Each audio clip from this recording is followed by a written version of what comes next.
Achiif kitni waaqarra qulqulloonni warri sibira ulfina isaanii sidhiisanii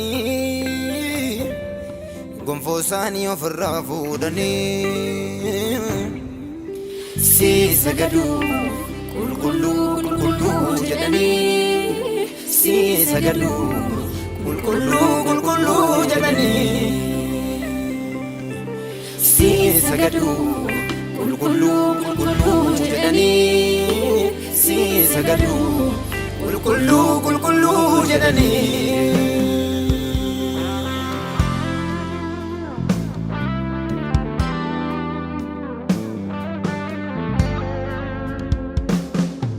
Sagaleen isaanii akka ursaa bishaan baay'ee tuuti toloota maqaa keeyuun qabanii sodaachisaadha makka gungummii kakawwee hin faarfatuun uffanii siin dadhabanii surraa fulfinni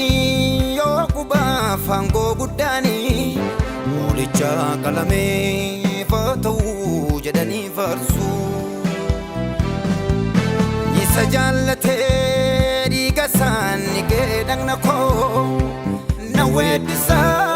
weedduu isaanii godha qoondarsu Hallelujah Hallelujah Hallelujah Samuel fi Hallelujah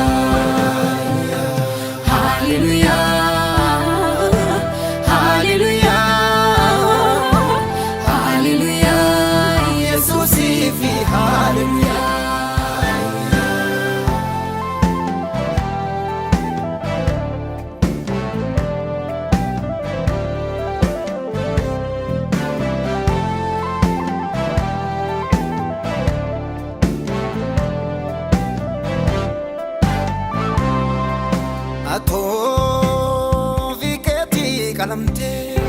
saba hunduma nguso hunduma waaqayyoof bitteen iddoo qulqulluu sana dhiiga horii miti dhiiga ofii kee mattee bitteemi safuu yaa'umna dhiiga kee kan du'an dammasee dukkaneessi guyyaa Jesus ya ilma waaqayyo hola qaraniu sif hallelujah hallelujah hallelujah hallelujah Samuel fi hallelujah hallelujah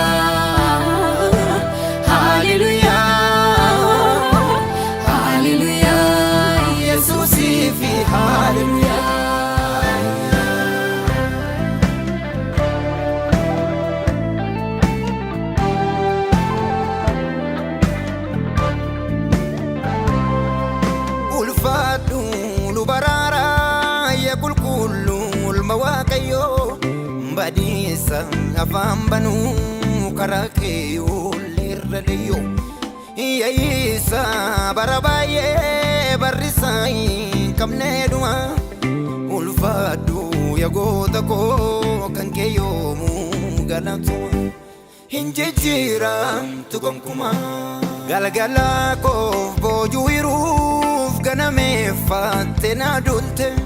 Kadesa geri purrebde borikun finankulte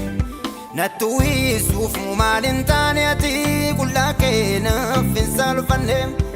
Nafayizu fofarjomde lupuke na tiwakan Arjaka ke aninargine